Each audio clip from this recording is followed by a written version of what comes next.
예, 경쾌한 재즈 음악과 함께 시작하는 주간 정치 매치. 금요일이죠. 금요일 기분 많이 납니다. 자, 신윤의 뉴스 정면 승부 3부와 4부에 걸쳐서 한 주간의 정치 뉴스 총 정리해보는 시간 주간 정치 매치 이제 시작할 텐데요. 오늘도 여러분을 위해서 대한민국 최고의 정치 분석가 두 분 모셨습니다. 한 분씩 소개해드리죠. 먼저 유승찬 정치 컨설턴트 나와 계십니다. 안녕하십니까? 네, 안녕하세요. 예, 시대정신연구소의 엄경영 소장님이십니다. 어서 오십시오. 네, 안녕하세요. 예. 자, 이거 첫 번째 주제부터 들어가 보죠. 자, 첫 번째 매치 들어가 볼까요? 윤 대통령 탄핵 심판 변론길 지금도 충분하다. 아니다. 10차도 부족하다. 저 충분하다고 생각합니다. 아, 충분. 네. 네.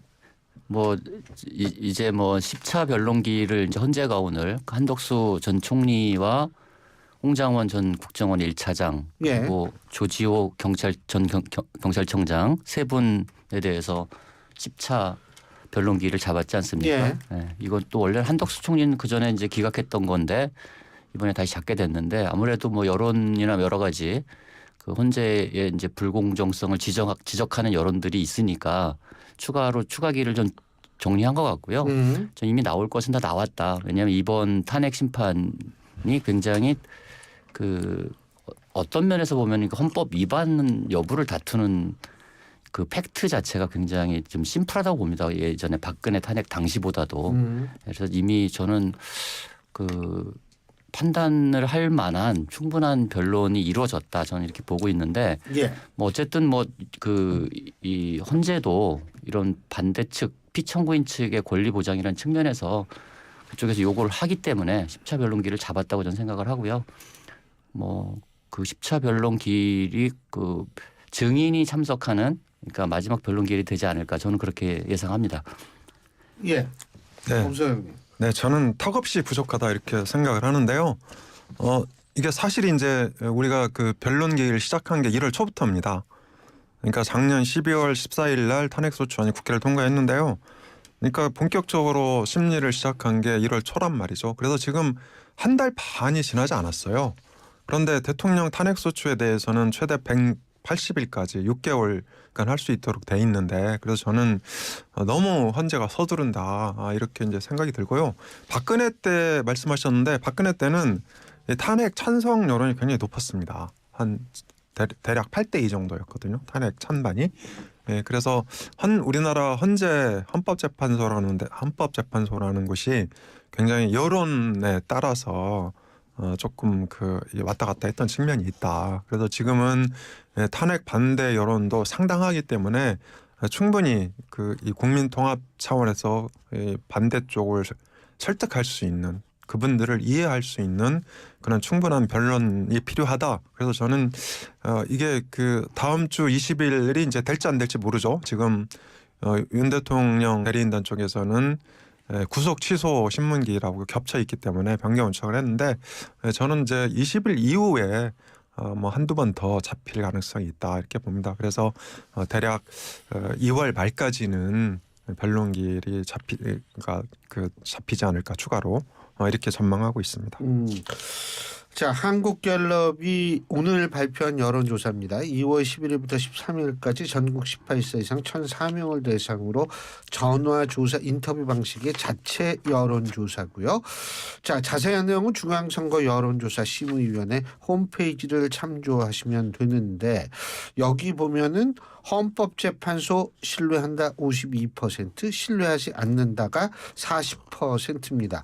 지금 엄 소장님 말씀대로라면 신뢰하지 않는다가 어쨌든 오차범위 밖에서 이게 밑으로 나오니까 지금 그렇게 헌재가 그런 걱정을 많이 할 필요가 있을까요? 어떻게 보세요? 저는 이제 아까 엄 소장님 말씀처럼 어떤 여러 가지 이제들을 고려할 텐데 박근혜 탄핵 때는 2월 말 탄핵 찬성률이 한 77% 정도 됐었거든요. 근데 이제 그보다는 좀 내려갔죠. 탄핵 찬성률이 이제 오늘 한 58% 나온 것 같아요. 갤럽 조사. 윤석열 대통령 탄핵 한국갤럽 조사에서 찬성 57%, 57, 반대 38%입니다. 그러니까 이제 아까 얘기했지만 헌재가 이제 어떤 그렇죠. 그러니까 자꾸 반대 여론만 부각해서 얘기를 하는데 사실 찬성 여론이 더 높은 건 사실이잖아요. 오차범위 밖에서 높은데 그래서 저는 사실 그 변론기를 정한다고 해도 윤석열 대통령 측 그 피청구인 측에서도 이게 사실 늦출 수 있는 한계가 있지 않습니까?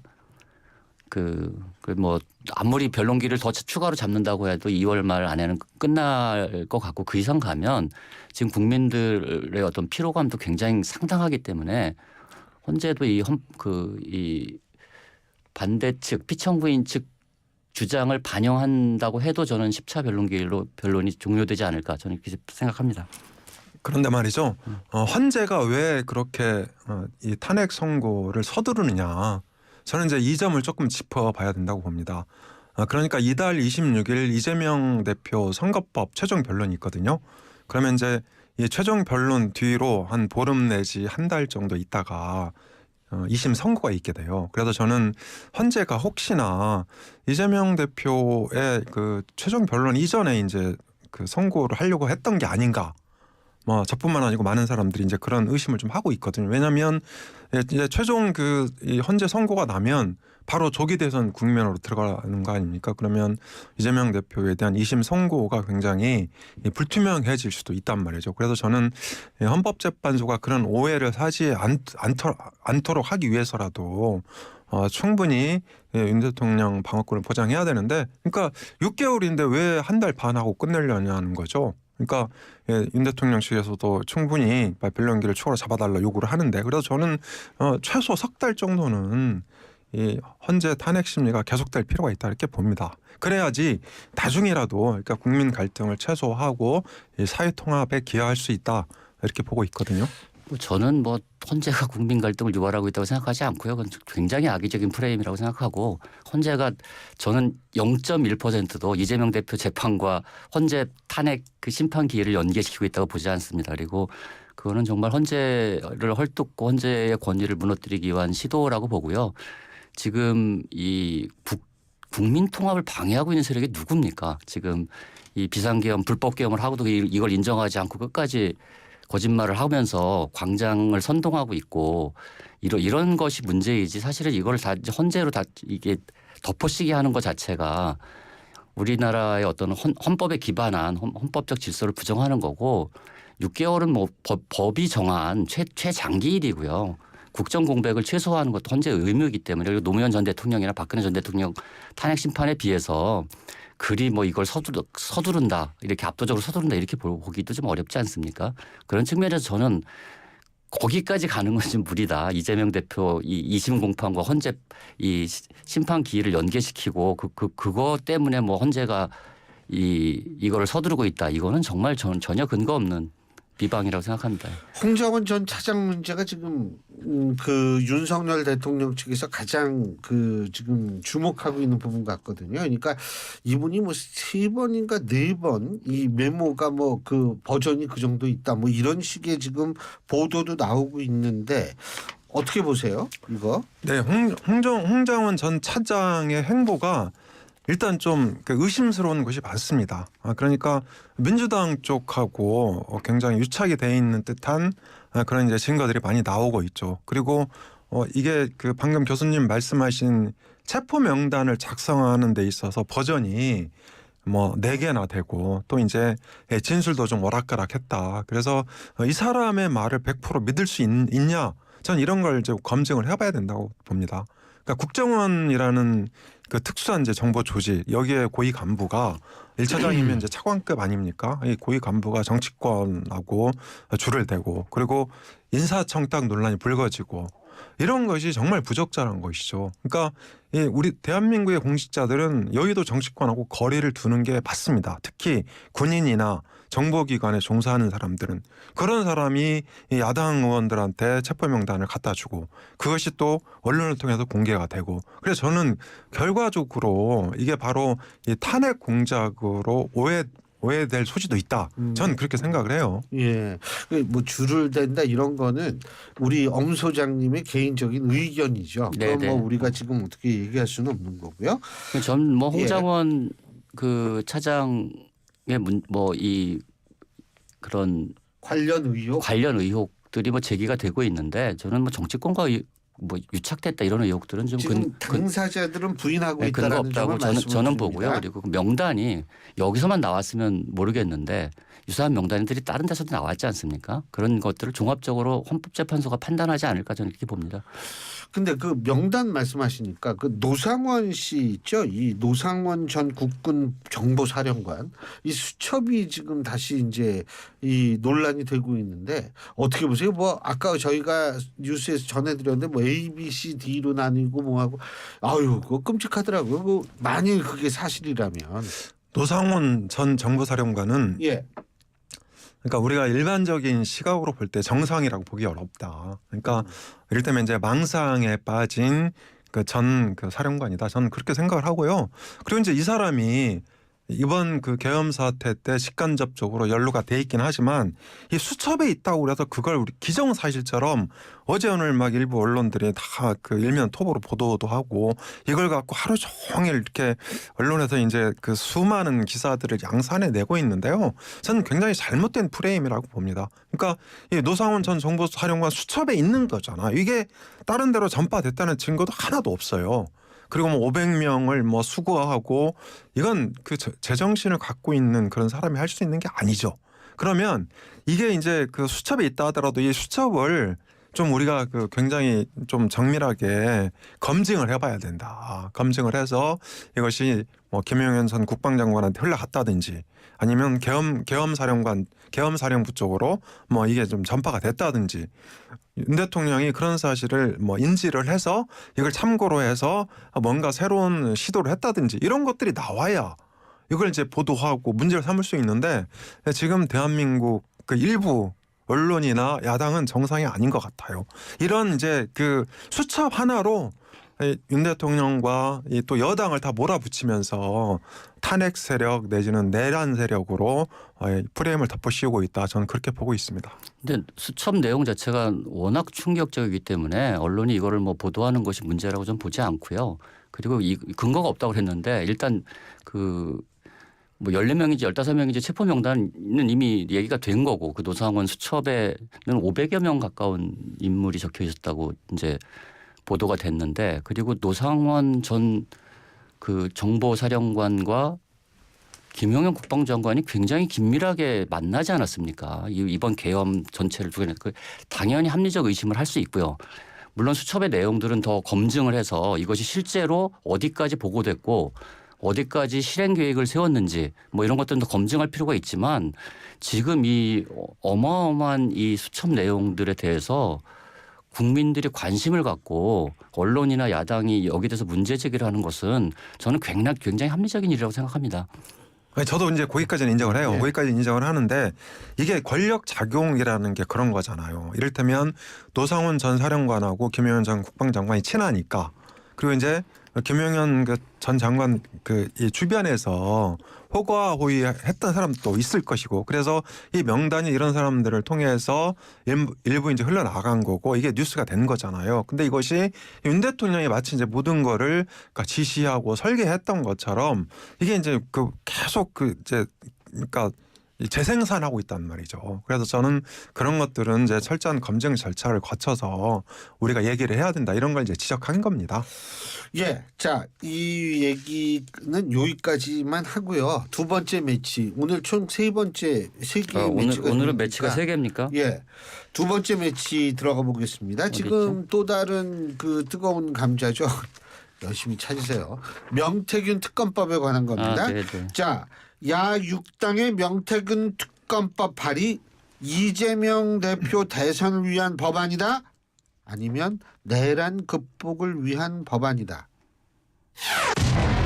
네. 예. 저는 이재명 대표 대선을 위한 법안이다 이렇게 보고 있습니다. 왜냐하면 명태균 특검법 내용을 보면 여론조사와 관련된 인사들을 이제 수사할 수 있도록 돼 있거든요. 그래서 거기에 거론되는 인물들을 보면 오세훈 서울시장, 홍준표 대구시장, 그리고 이제 이준석 개혁신당 의원인데요. 셋 다 유력 주자들입니다. 특히 이 오세훈 서울시장 같은 경우에는 지난 신년 여론조사에서도 이재명 대표하고 양자 대결을 붙이면 거의 오차 범위 내에 이제 이 팽팽한 접전을 벌이는 걸로 나타나지 않았습니까? 그래서 민주당은 오세훈 시장을 겨냥해서 꼭 찍어서 명태균 특검법을 제안한 거다. 저는 그렇게 보고 있습니다. 예.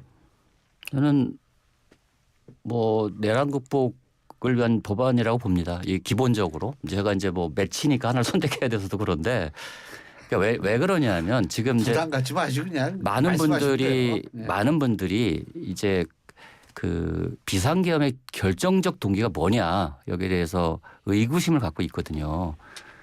그거를 뭐 그 공개적으로 얘기한 뭐 야당의 뭐 때문이다 이렇게 얘기하는 것은 뭐 저는 근데 무엇이 트리거가 됐을까 하는 문제에 대해서 그 이 명태균 씨가 갖고 있었던 어떤 녹음 파일 뭐 이런 것들이 계속 얘기가 되지 않았습니까? 근데 지금까지 이게 창원지검에서 지금 하고 있나요? 아무튼 검찰 수사가 이 계엄 이후에 거의 속도를 내지 않았습니다. 그러니까 이 그 비상계엄 이전에는 명태균 씨에 대한 수사 말씀하시는 거죠. 비상계엄 이전에는 거의 명태균 씨로 거의 도배가 되지 않았습니까? 우리 근데 수사가 거의 정지한 듯한. 근데 이 사건도 그 내란과 관련해서 내란의 동기를 이 파헤치는 데 있어서는 굉장히 중요한 이 그 사안일 수 있기 때문에 그래서 지금 사실은 원래 이제 그 이 민주당도 그 전에 이제 김건희 특검법을 계속 추진하다가 이번에 이제 명태균 특검법으로 바꾼 거잖아요. 이 특검법을 명태균 특검법을 우선해서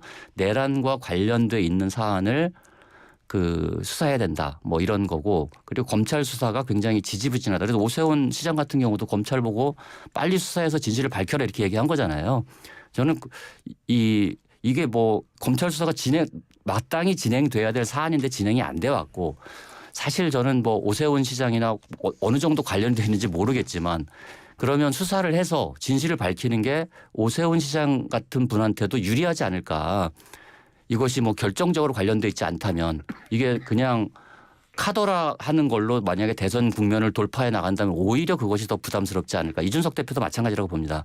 저는 수사를 통해서 이 사항들이 명백히 밝혀지는 것이 더 유리하지 않을까 하는 생각을 합니다. 참고로 내란이라는 단어는 지금 의혹 수준이고 이제 이거는 재판 과정에서 뭐 내란이다 아니다가 결정되는 그런 사안이다라는 점을 제가 또 말씀을 드리는데 이게 명태균 게이트 이게 진짜 그러면은 어떻게 됐던 간에 의도하든 의도하지 않든 뭐 그건 모르겠습니다만 만일 조기 대선이 열릴 경우에 영향을 미친다 이렇게 보시나요? 그렇습니다.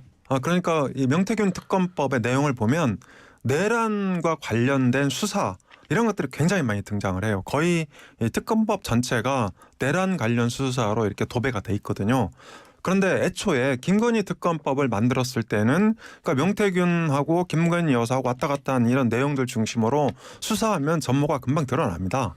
그런데 왜 이걸 굳이 내란이라는 내란 수사라고 왜 포장을 하고 있겠습니까? 이를테면 이제 이재명 대표의 경쟁자가 될 오세훈 시장이나 뭐 홍준표 시장, 이준석 개혁신당 의원 이런 사람들한테 내란 프레임을 씌우기 위해서 법을 그렇게 만든 겁니다. 그리고 수사가 안 끝났다고 하는데요. 지금 수사가 거의 다 마무리됐고요. 그리고 명태균 씨는 이미 재판에 회부돼 있습니다. 검찰도 조만간에 특검법이 국회를 통과하기 전에 중간수사 발표한다고 엊그저께 얘기도 했어요. 그리고 이제 이 법을 통과시키면 왜 문제가 되냐면요. 민주당이 늘 써먹는 수법이 있지 않습니까? 선거 기간 내내 앞으로 선거가 한 뭐 3개월 내지 4개월 정도 진행이 될 텐데 여기에 이제 뭐 기본적으로 60일 수사하고 뭐 2번 정도 연장하면 이제 90일, 120일이 되는 거 아닙니까? 그러니까 선거 끝날 때까지 이 명태균 특검법을 갖고 이게 여당을 공격하겠다는 거를 의도를 갖고 있는 거예요. 그러니까 숨기고 있는 것도 아니고 버젓이 이 명태균 특검법에 다 드러내놓고 그렇게 이제 홍보를 하면서 이걸 통과를 시키려고 한다 이 말이죠. 그래서 제가 문제 제기를 한 겁니다. 그 부분은 이제 그 조기 대선이 있다라고 가정했을 때 이렇게 말씀하셨다. 제가 이렇게 말씀을 드리는 거고요. 그 뭐 저는 근데 전략적 관점에서 보면 지금 있는 그러니까 윤석열 대통령의 탄핵 심판만 해도 충분한데 이걸 선거에 이용할 필요가 있을까? 저는 그렇게 보지 않는 게 오히려 저는 만약에 이걸 특검을 했는데 그래서 막 민주당에서 여당의 유력 후보들을 공격을 했는데 별게 없었다. 이랬을 때 나올 수 있는 이 후폭풍, 역풍도 굉장할 거거든요. 저는 우리가 이제 이 역풍의 대명사가 초원복집 사건이잖아요. 많은 분들이 그 우리 김영삼 이게 있잖아요. 선거는 지금 이 상황에서 그러니까 가령 이 국민의힘의 문제라고 봅니다. 저는 국민의힘의 문제지 국민의힘에 공격할 거리가 없어서 야당이 또 다른 공격거리를 만든다. 이거는 저는 전략적으로 옳은 태도가 아니다. 만약에 그런 목적을 갖고 있다면 저는 그렇게 봅니다.